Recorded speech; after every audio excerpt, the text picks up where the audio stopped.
In this section of the lecture, I wanted to do a refresher on geography, institutions and culture. There are two reasons for that. The first reason is that I think it's correct to say that African economic development is really the topic where thinking in terms of these fundamental determinants of geography, institutions and culture has been most extensive. So the framework of fundamental determinants of geography, institutions and culture has had its most thoroughgoing application when economic historians and development economists have come to think about the experience of Africa. The other reason is that now that we've got to the final lecture of the lectures that will be presenting new material about the history of development of different parts of the world, I think it's good to refresh our memories on this framework as a way of casting back over the past 9 lectures to think about ways in which this framework might allow us to understand the economic development of other regions of the world which we've been talking about. So first of all, what is geography? So geography is a diverse range of aspects of the physical environment in the countries and regions we've been studying.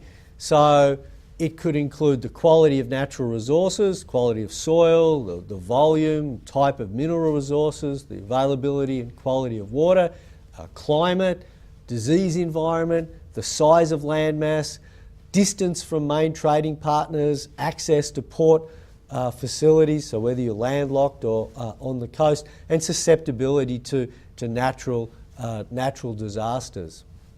All of these are features, physical features that a country is endowed with that we can think of in various ways affecting its economic development. Susceptibility to natural disasters, the more a country is susceptible to natural disasters, the more disruption there's likely to be to economic activity through those natural disasters, the more resources a country is likely to have to devote to dealing with those natural disasters.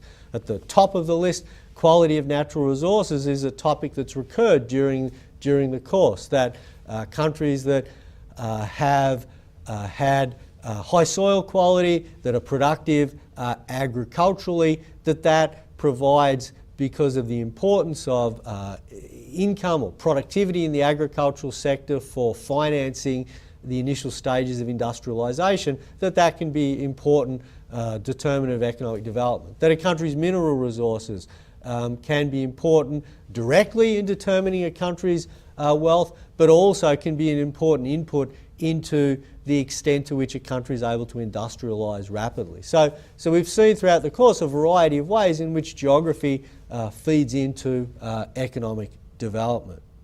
Now, usually we treat geography as being a fixed characteristic, and for the most part I think that's the appropriate way to think of geography. But of course there are aspects of the way that the physical environment affects economic development that do change over time. For example, with developments in medicine, the implications of the disease environment that a country or region was endowed with can be changed. That modern medicine can, for example, develop vaccines that reduce the likelihood of contracting particular diseases in particular areas. Or with developments in transport, distance or the impact of distance from main trading partners can be changed, or improvements in communications can change the effect of distance from world financial markets. So we think of geography as something a country is endowed with, but in some ways that endowment can change over time. How might geography affect economic development? Well, I've just given some examples, and we've seen many examples through the course, of direct effects of geography on economic development. It's also the case that we can think that geography might have indirect effects on economic development. If we think that factors such as trade or institutions are important influences on economic development, then there's a variety of ways in which we can think of geography as potentially affecting institutions or affecting trade. And we'll see some examples of that in the remainder of this lecture. Working out which of these channels has been more important has been a major topic in recent research on causes of economic development. So we have this taxonomy of fundamental determinants of economic development: geography, institutions, culture, contact with success, and a major research agenda in economic history in the past decade has been trying to work out the relative importance of each of those influences. And one major dimension of that research agenda has been trying to look at whether the effects of geography are direct. That is there a direct effect of the disease environment? Is there a direct effect of influences such as distance from trading partners on economic outcomes? Or is the more important effects indirect through effects on, say, institutions or trade? One particular way in which the idea that geography matters for economic development has been expressed is through Jeff Sachs's work on the curse of the equator. And in this work, Sachs noted the relationship between a country's geographic latitude and its per capita income. For example, in 1990, tropical countries accounted for over a third of the world's population, but only about 17% of world GDP. And only 1% of the high-income population is located in the tropics, between the Tropic of Cancer and the Tropic of Capricorn. So there certainly does seem, as this next graph shows, to be a correlation between a country being located in the tropics and having low income. So here, this graph on the horizontal axis has the latitude, so this would be the equator, and you can see that countries that are located from the equator to the 20th parallel above or below the equator have much lower levels of GDP per capita than countries which are relatively further away from the equator. So about 5 or 6 times higher. And so this is the descriptive evidence which provides the basis for thinking that it's worthwhile exploring the role of geography in explaining economic development in Africa. Now, this doesn't establish causality. This is saying that there's a correlation. And so going back to a couple of slides before, that's where I talked about an important research agenda being trying to work out whether geography really has had an independent direct effect on economic activity in areas like Africa, or whether the effect that it's having is really through other mechanisms such as institutions. So, for example, as we'll see later in this lecture, the idea that maybe there's something about the geography of tropical regions which predisposes them to have poorer quality institutions, which then feeds into having a lower level of economic development, lower level of GDP per capita. The second fundamental determinant that we talked about right at the start of the course is institutions. And you might remember that I defined institutions using this definition from Douglas North, that institutions are the rules of game in a society, or more formally, are the humanly devised constraints that shape human interaction. So a couple of important things here. First of all, we're saying humanly devised constraints. So the institutions are mechanisms or rules, in the terms of this quote, which are humanly devised. They're humanly devised. They're not something that's endowed like geography. They're something that human societies are actually generating. And secondly, that they actually matter for human interaction, so that these are humanly devised rules, influences, and they matter in terms of the way human society operates.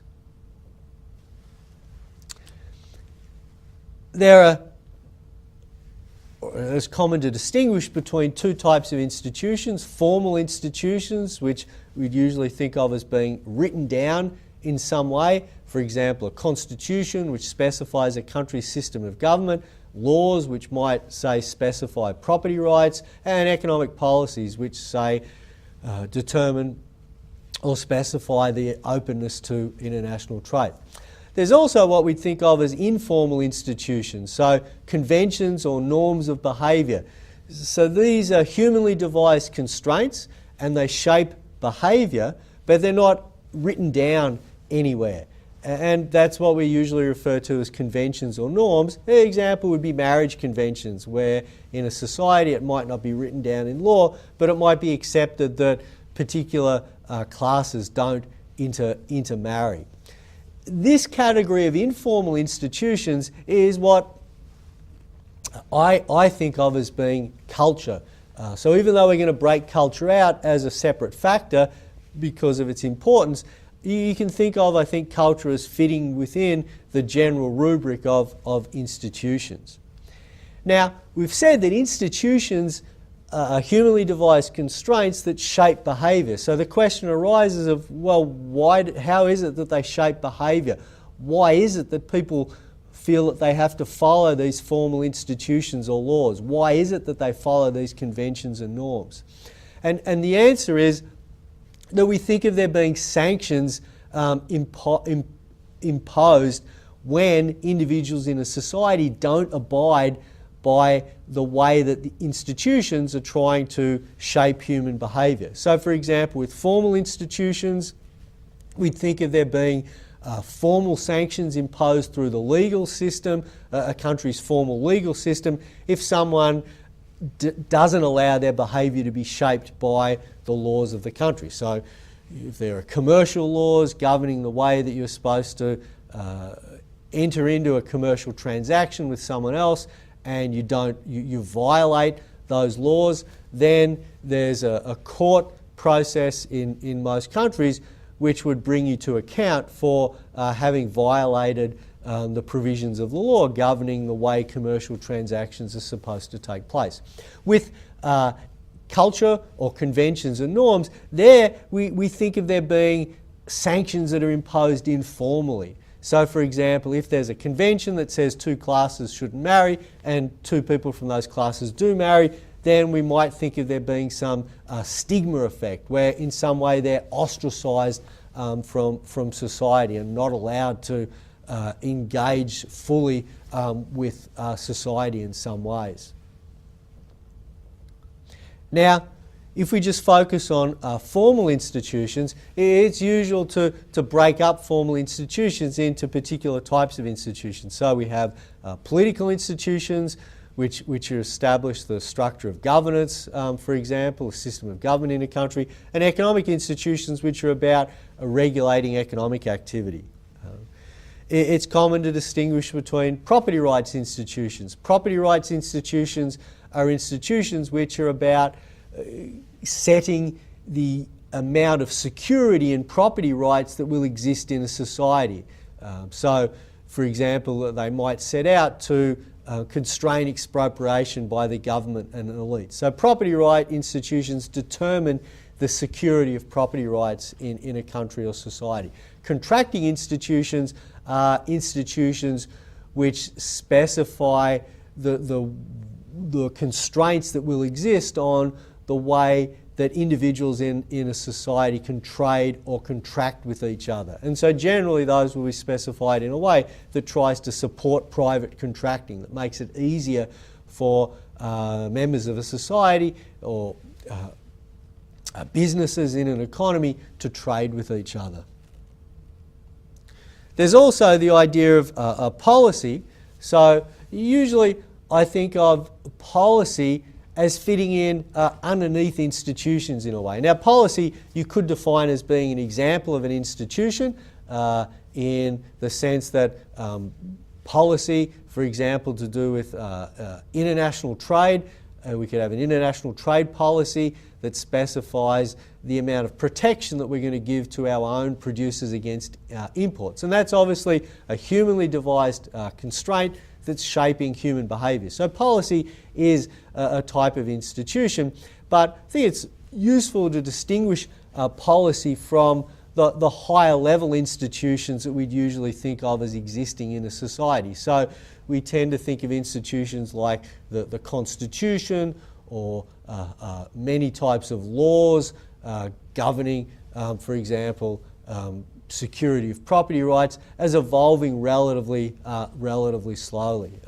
Whereas a lot of policies, for example, macroeconomic policy, is much more rapidly changing. So one way you can think of this is as the institutions, in particular political institutions, setting up the governance structure out of which policies, for example, macroeconomic policies or trade policies are made. Why might institutions matter?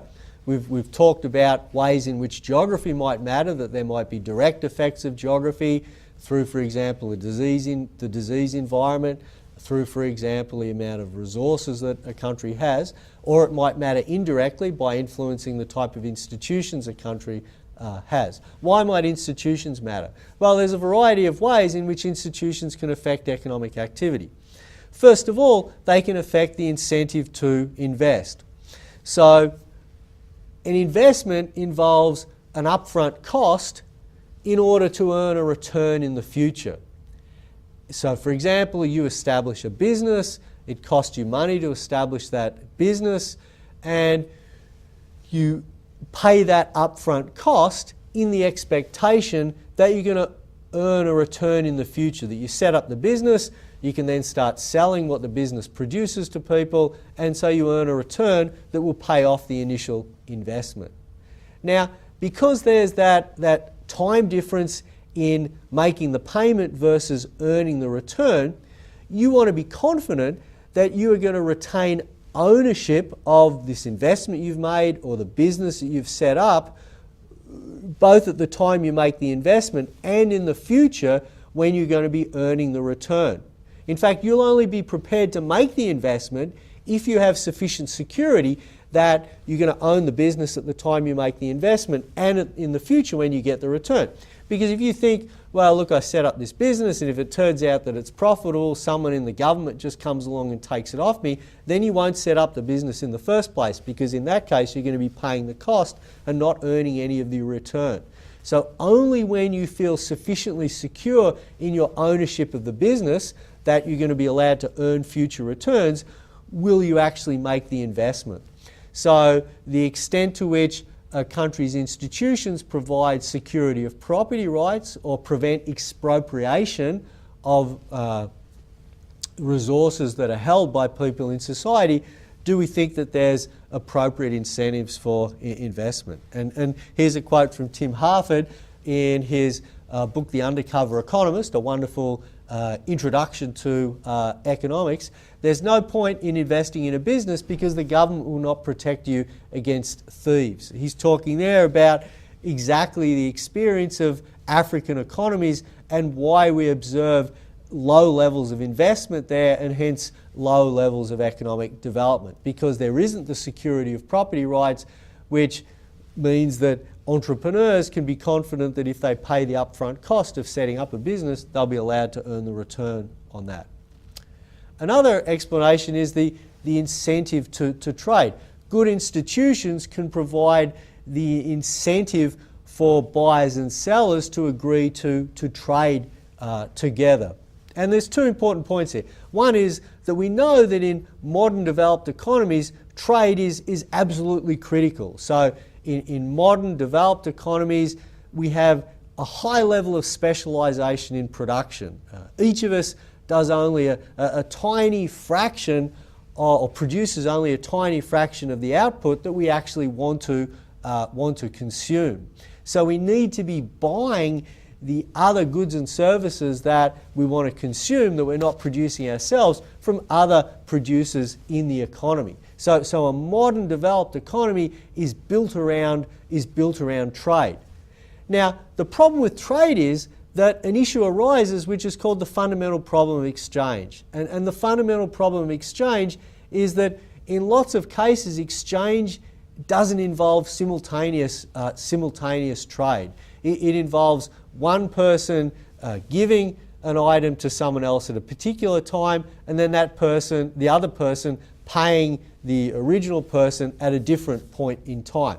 An example might be borrowing from the bank. So you want to get a loan from the bank to start up a new business. So what happens is the bank gives you the loan. That happens at time 1. And then in the future, time 2 onwards, that's when you make repayments. That's when you make repayments to the bank.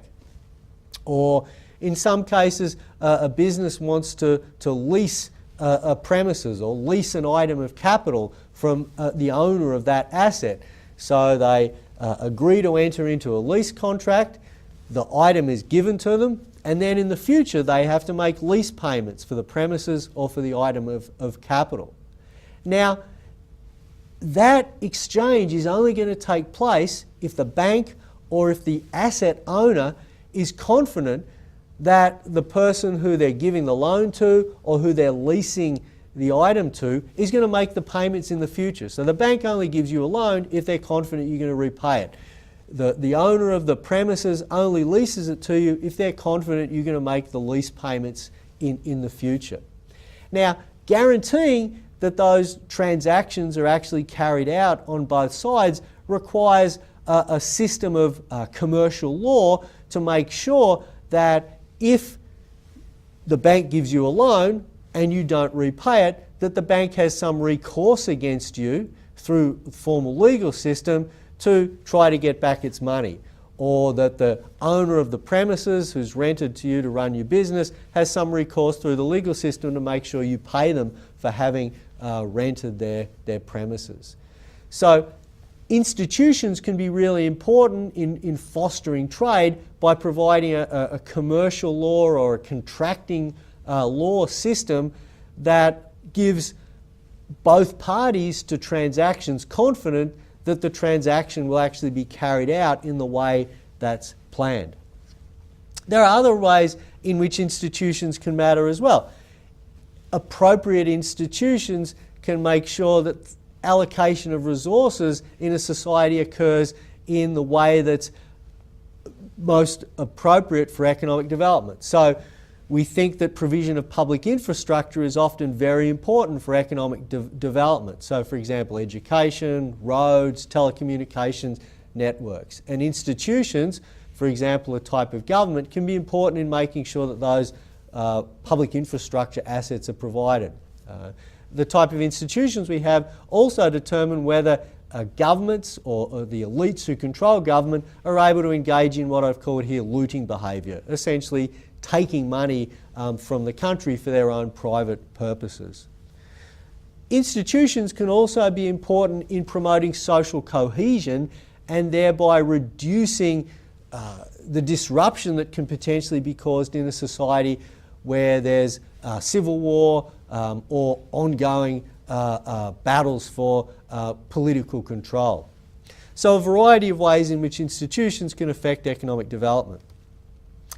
Geography, as I said, we think of as being endowed but perhaps changing over time with technologies such as medicine and communications, transport technologies. How are institutions created? Well, as I've talked about, and we'll come back to this, we think of geography as being a potential determinant of institutions. The identity of the coloniser has been regarded as being potentially important. So we have this idea of contact with success, that if the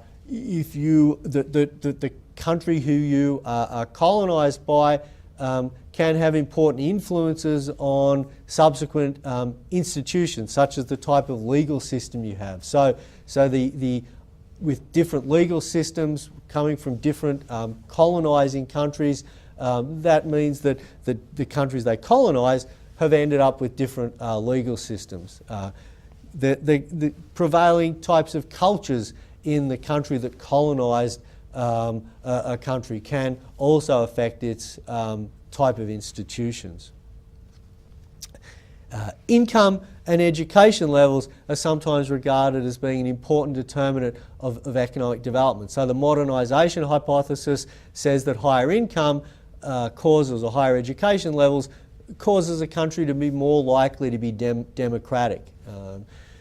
That's been disputed by some, for example, economic historians who argue that the causality runs the other way, that it's democracy which causes higher income and higher education levels. There's also other factors. One interesting example, I think, which comes from some research by Benjamin Jones and Benjamin Olken, is assassinations, political assassinations.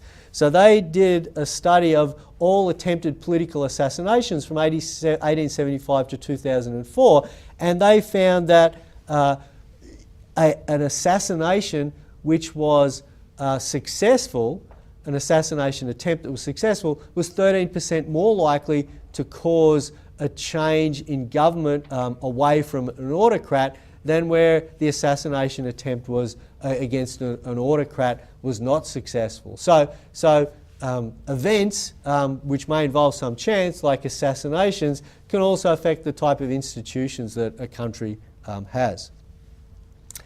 Later on in this lecture, we'll talk about the question of whether we can think of institutions as being efficient, and if they aren't efficient, why not?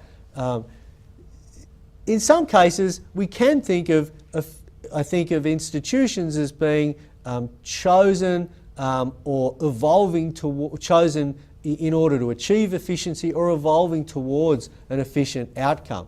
One really nice example lately comes from Peter Leeson's work on pirate ships. In this work, he talks about the problem that any pirate ship faces, which on the one hand, for reasons of being able to effectively fight in battles, that they need to have a captain. There needs to be one leader. But once you introduce that leader, you introduce the problem that that leader can behave in an arbitrary way towards the rest of the crew. So what the pirate ships did was introduce two constraints on the behaviour of the captain. The first was the rule that at any stage the members of the pirate crew could vote to depose the captain. So that was one constraint on the captain acting arbitrarily, that the captain could be deposed at any time by a vote of the crew.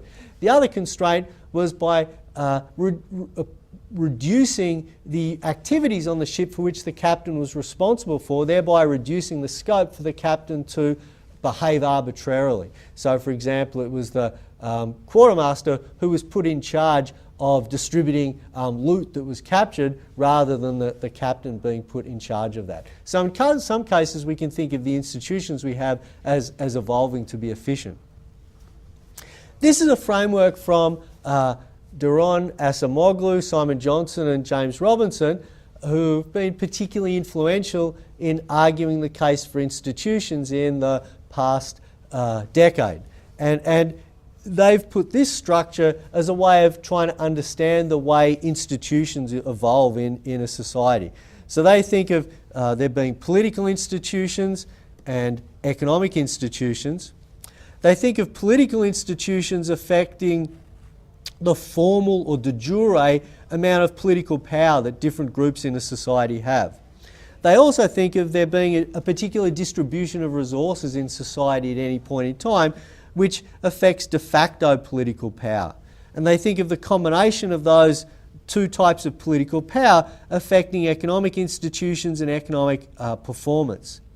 And they then think of a feedback from economic performance to the distribution of resources, and there being a feedback from the distribution of political power to political institutions. For example, or one example they give is with the rise of the Atlantic traders, how that created a new merchant class in England, which changed the distribution of resources in English society, which gave more de facto political power to the merchant class, which then affected the way political institutions evolved in England, and also ended up driving economic policy towards being a policy that was more oriented towards promoting economic activity. So this is another way of thinking about this question of how we get institutions. Final area is what is culture. And so we've talked about these definitions before at the start of the course, but just to repeat. So culture we're thinking of as the informal constraints on that humans devise to shape behaviour. The quote from Guizzo, Sapienza and Zingal is identifying culture as being customary beliefs and values, ethnically, religiously, socially based, that are transmitted fairly unchanged from generation to generation. So when we think of culture, we think of determinants or constraints on behaviour that are relatively slowly evolving.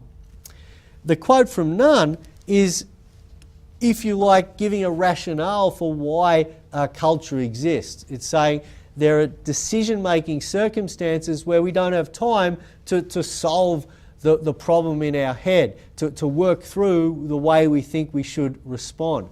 And so culture provides us with heuristics or rules of thumb for how we should act or the decisions we should make in particular circumstances. So culture is slow moving, and it's a way of guiding our behaviour rather than having to think in every circumstance about the decision we should be making or how to behave.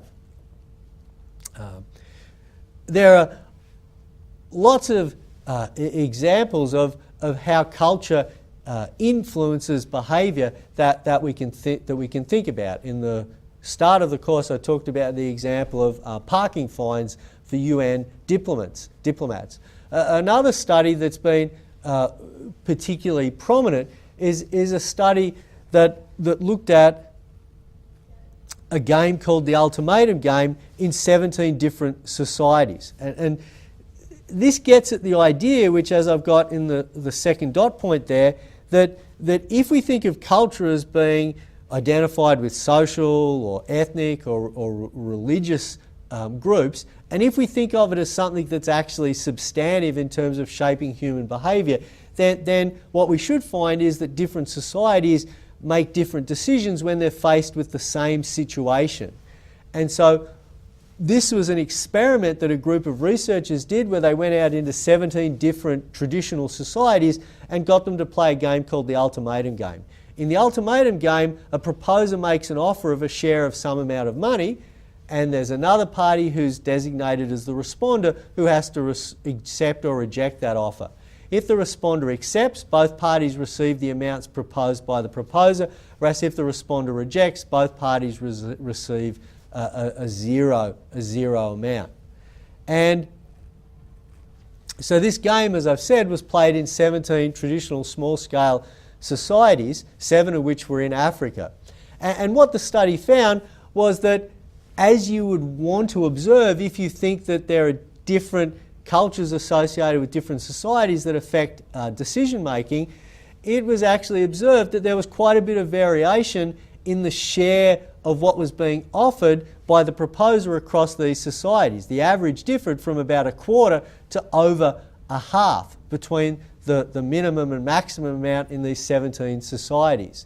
And the rejection rate, the rate at which these offers were rejected, was there were some societies where the offers were never rejected, whereas there were other societies where the rejection rate was over 50%.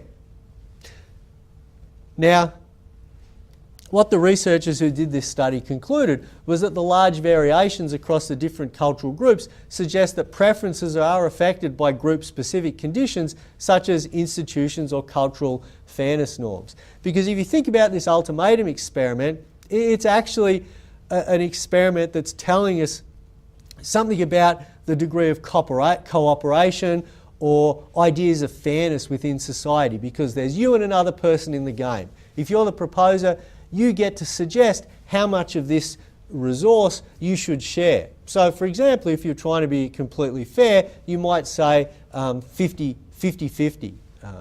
And if that is fairness is an important norm and you've said 50-50, then you'd expect the other person would accept that. Whereas if the person says 25% to you, 75% to me, then, and fairness is important, then you might expect the responder to say, look, that's not very fair. You're getting 3/4 and I'm getting 1/4. I'm going to reject that offer. So the ultimatum game, you can think about the amount people offer, how far it deviates from 50-50 as being to do with the amount of fairness that they're offering, and you can think about the rejection or the decision of the responder about whether to reject or not, telling you something about their beliefs about fairness. One example of this idea that the way people responded to this experiment tells you something about their culture was the Arche, who were one of the 17 small-scale societies who were studied. So with the Arche, it was found that basically the offers that were made were pretty much never rejected, and in about 95% of cases, the offer made was over 40%. So this is a society where, for the most part, people are making offers that are pretty close to being 50-50, and where all of those offers are pretty much being accepted. So this is a society where you might think, look, this society has an inbuilt tendency to valuing fairness. And in fact, the researchers argue that is, when you look at the anthropological evidence on the Arche, exactly a feature of their society, that there's a lot of emphasis on cooperation and practices such as meat sharing. So that's been a refresher on geography, institutions and culture. In the next section of the lecture, we'll move on to start looking at the first of the 3 phases of economic development in Africa that I'm going to be talking about.